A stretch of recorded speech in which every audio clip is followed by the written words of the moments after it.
জানাবো কুলের সৌজন্যে টি-20 বিশ্বকাপের খবর।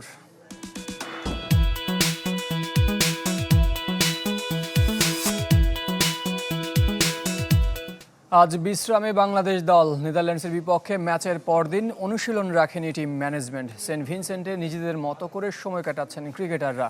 কাল আর্নল্ডস ভ্যালিতে অনুশীলন করবে বাংলাদেশ। সুপার 8 অনেকটাই নিশ্চিত টাইগারদের। গ্রুপের শেষ ম্যাচে নেপালকে হারালে আর কোনো সমীকরণ থাকবে না, তবে হারলেও সুযোগ থাকবে।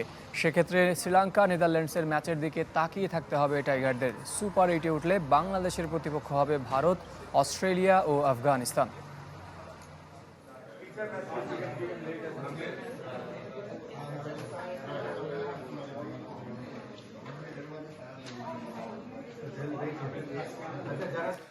দর্শক, সেন্ট ভিনসেন্ট থেকে বাংলাদেশ দলের সবশেষ খবর জানাতে এই মুহূর্তে যোগ দিচ্ছেন রেজওয়ানুজ্জামান। রেজওয়ান, আমরা যেমনটা বলছিলাম সংবাদে, বাংলাদেশ দল আজকে ফুরফুরে মেজাজে রয়েছেন, ছুটি কাটাচ্ছেন।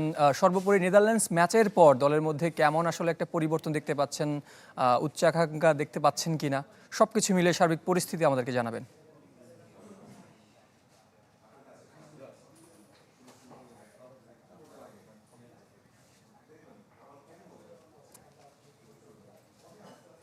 রাজীব, শুনতে পাচ্ছেন আমাকে?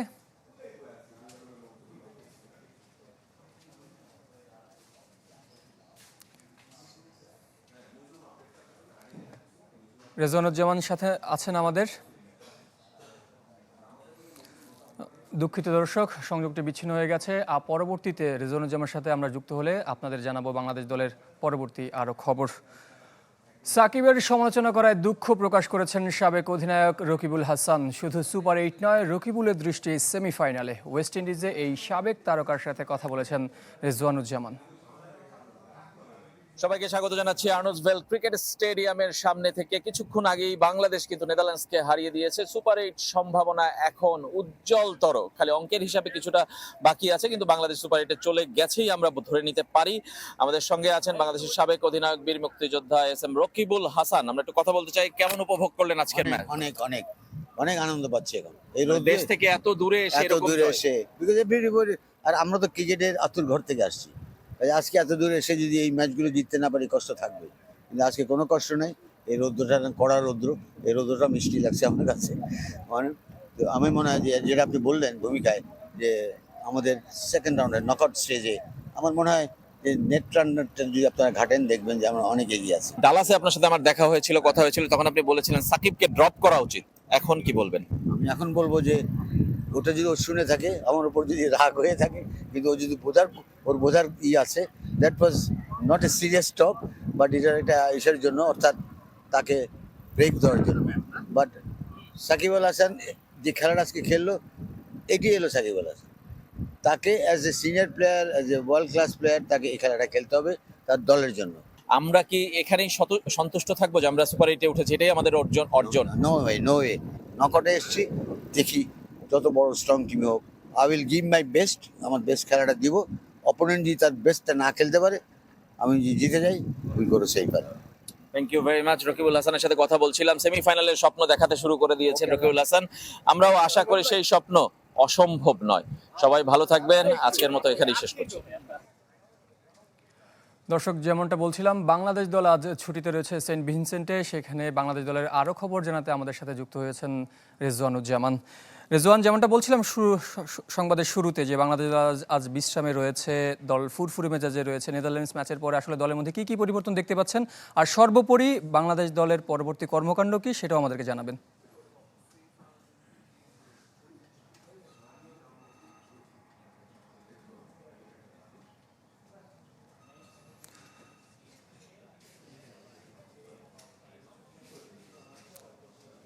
রেজওয়ানুজ্জামান, আমাকে শুনতে পাচ্ছেন?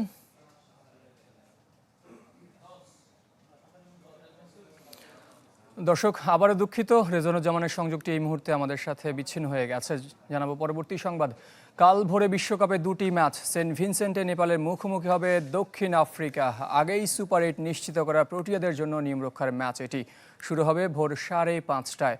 আর গ্রুপ পর্ব থেকে ছিটকে যাওয়া নিউজিল্যান্ড খেলবে উগান্ডার বিপক্ষে। ত্রিনিদাদে ম্যাচটি শুরু হবে ভোর 6:30টায়।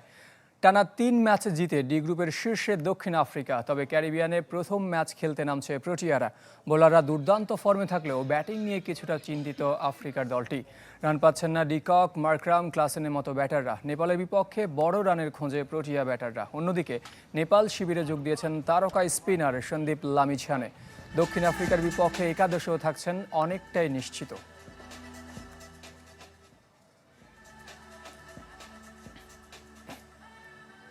আবার জানাবো টি-20 বিশ্বকাপের খবর। মাঠে নামার অপেক্ষায় যুক্তরাষ্ট্র ও আয়ারল্যান্ড। ফ্লোরিডার লর্ডার হিলে ম্যাচটি শুরু হওয়ার কথা রাত 8:30টায়।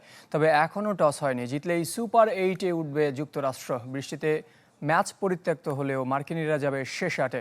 হারলেও সুযোগ থাকছে, সেক্ষেত্রে আইরিশদের বিপক্ষে পয়েন্ট হারাতে হবে পাকিস্তানের। এই গ্রুপ থেকে যুক্তরাষ্ট্র সুপার 8-এ গেলে কপাল পুড়বে পাকিস্তানের। এরই মধ্যে পরের রাউন্ড নিশ্চিত করেছে তাদের চিরপ্রতিদ্বন্দ্বী ভারত।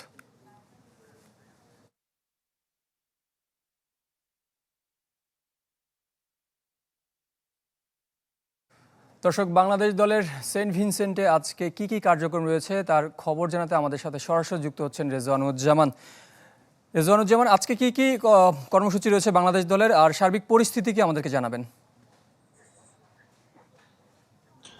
সাগর, আমরা আরো কয়েকবার আপনার সাথে যোগাযোগ করার চেষ্টা করেছিলাম, কিন্তু কারিগরি সংযোগের কারণে আসলে সম্ভব হয়নি। কিন্তু যেটা বলছিলাম যে আজকে পুরোপুরি বিশ্রামে থাকছে বাংলাদেশ দল। কোনো ক্রিকেটিভ অ্যাক্টিভিটি নেই। এই বিশ্বকাপে বাংলাদেশ দল এক ভেন্যু থেকে আরেক ভেন্যুতে এত বেশি ট্রাভেল করছে এবং এত বেশি ম্যাচ খেলার মধ্যে আছে যে আসলে খুব একটা বিশ্রামের সুযোগ মিলছে না। পরের ম্যাচ বাংলাদেশের সঙ্গে নেপালের, এবং খুব বেশি গুরুত্বপূর্ণ ম্যাচ নয় বাংলাদেশের, কারণ আজকে দক্ষিণ আফ্রিকা নেপাল ম্যাচে কিন্তু ডিসাইড হয়ে যেতে পারে যে বাংলাদেশ সুপার 8-এ পৌঁছে গেছে। সেই বিচারে যদি আমি বলি যে বাংলাদেশের জন্য ওই ম্যাচটা খুবই নিয়ম রক্ষার হয়ে যেতে পারে। আর সুপার 8-এ গেলে বেশ কয়েকটি বড় ম্যাচ খেলতে হবে, অস্ট্রেলিয়া, ইন্ডিয়া এবং আফগানিস্তান। সেই জন্য প্রস্তুতির জন্য কিছুটা সময় দরকার। তার উপর সামনে ঈদ। আপনি জানেন যে 16ই জুন এখানে কিন্তু ঈদ হবে। বাংলাদেশ ওই দিনই কিন্তু শেষ ম্যাচটি খেলবে নেপালের সঙ্গে গ্রুপের। সব মিলে এই হলো বাংলাদেশ দলের পরিস্থিতি। আর যদি দলের অবস্থা যা বলতে চাই, বাংলাদেশ তো 3টি ম্যাচই আমি দেখেছি, শ্রীলঙ্কা, সাউথ আফ্রিকা এবং নেদারল্যান্ডস। এই 3 ম্যাচে বাংলাদেশ দলকে অন্যরকম ভাবে আমি দেখেছি, যেটা জিম্বাবুয়ের বিপক্ষে হোম সিরিজে দেখা যায়নি, ইউএস এর সঙ্গে এখানকার অ্যাওয়ে সিরিজে। বাংলাদেশ দল আসলে জিততে চায় কিংবা জেতার জন্য পরিস্থিতি তৈরি করতে চায়, চেষ্টা করতে চায়, একে অপরকে সাপোর্ট করতে চায়। সেটা কিন্তু আমার কাছে অ্যাডভান্টেজ দিচ্ছে ভালো খেলার জন্য, জয়ের জন্য। আর যদি বলি যে বেশ কিছু প্লেয়ার অফ ফর্মে রয়েছে, তাদের নিয়ে সমালোচনা না করে পুরো দলকে এখন এই মুহূর্তে বাংলাদেশের সাপোর্ট করা উচিত বলে আমার মনে হয়। সাগর, অসংখ্য ধন্যবাদ রেজওয়ানুজ্জামান। যুক্ত হয়েছিলেন আমাদের সাথে সেন্ট ভিনসেন্ট থেকে, জানাচ্ছিলেন বাংলাদেশ দলের খবর। এবার ফুটবলের প্রসঙ্গ। উত্তর আমেরিকায় টি-20 বিশ্বকাপের দামামার মাঝে ইউরোপে শুরু হচ্ছে ফুটবল বিশ্বের দ্বিতীয় আকর্ষণীয় টুর্নামেন্ট ইউরোর 17তম আসর। উদ্বোধনী দিন নামছে স্বাগতিক জার্মানি, প্রতিপক্ষ স্কটল্যান্ড। মিউনিখের আলিয়াঞ্জ এরেনায় ম্যাচটি শুরু হবে রাত 1টায়। ইউরোর উদ্বোধনকে সামনে রেখে সাজ রব জার্মানিতে। এবার 10 ভেন্যুতে মাঠে গড়াবে ইউরো। ইউরোপের ক্লাব ফুটবলের জৌলুস আর ব্যস্ততার মাঝে 4 বছর ঘুরে আসে মহাদেশীয় শ্রেষ্ঠত্বের লড়াই ইউরো। তবে করোনায় 2020-এ টুর্নামেন্ট পিছিয়ে যাওয়ায় 3 বছরের ব্যবধানে 17তম আসরের সাক্ষী হওয়ার অপেক্ষায় বিশ্বজোড়া ফুটবল প্রেমীরা।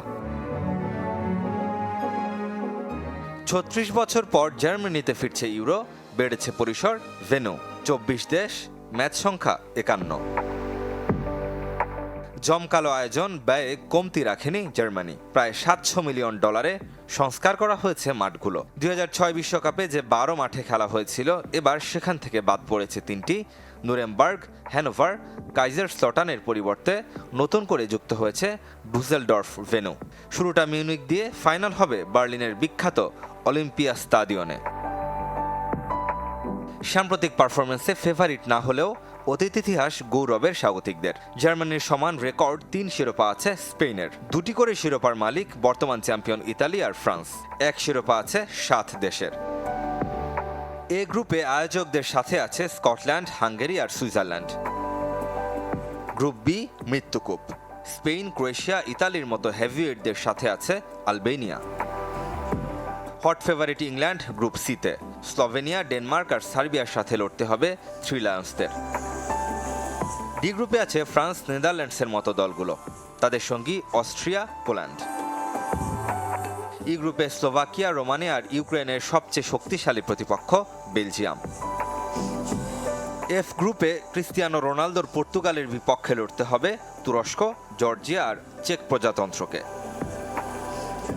এবারের শিরোপার অন্যতম দাবিদার ভাবা হচ্ছে তারকা সমৃদ্ধ ইংল্যান্ডকে। শেষ 3 বৈশ্বিক আসরে 3 লায়ন্সের একটিতে ফাইনাল, একটিতে সেমিফাইনাল আর অন্যটিতে কোয়ার্টার ফাইনালে নিয়ে গেছেন কোচ গ্যারেথ সাউথগেট। কাতার বিশ্বকাপ রানার্স আপ ফ্রান্সও স্বপ্ন দেখছে 2 যুগ পর শিরোপা জয়ের। এমবাপ্পে, কামাভিঙ্গা, দেমবেলে, কান্তেদের নিয়ে গড়া লেস ব্লুস যে কোনো দলের জন্য মূর্তিমান আতঙ্ক। 28 বছরের শিরোপা খরা ঘুচাতে চায় স্বাগতিক জার্মানি। শেষ আসর খেলার অপেক্ষায় Toni Kroos, Manuel Neuer, Thomas মুলাররা। শেষের শুরু হতে চলেছে ক্রিস্টিয়ানো রোনালদোরও। ইউরোয় সবচেয়ে বেশি 25 ম্যাচ খেলা CR7 স্কোরেও সবাইকে ছাড়িয়ে 14 গোলের রেকর্ডটাকে নিজের শেষ আসরে কোথায় নিয়ে যান সেটাই দেখার। এছাড়া বর্তমান champion Italy, Spain, Belgium, Netherlands হতে পারে ডার্ক হর্স। ওয়েম্বলির ফাইনালের তিক্ত অভিজ্ঞতায় এবার উগ্র সমর্থকদের জন্য বন্ধ স্টেডিয়ামের দুয়ার। প্যারিস অলিম্পিকের পাইলট প্রজেক্ট হিসেবে ইউরোপের সম্মিলিত সামরিক বাহিনী দেবে ইউরোর নিরাপত্তা। দেশ বিদেশের 350 চৌকস পুলিশ কর্মকর্তাকে ইতোমধ্যেই স্বাগত জানিয়েছে জার্মানি। রেদওয়ান শুয়েব, চ্যানেল 24।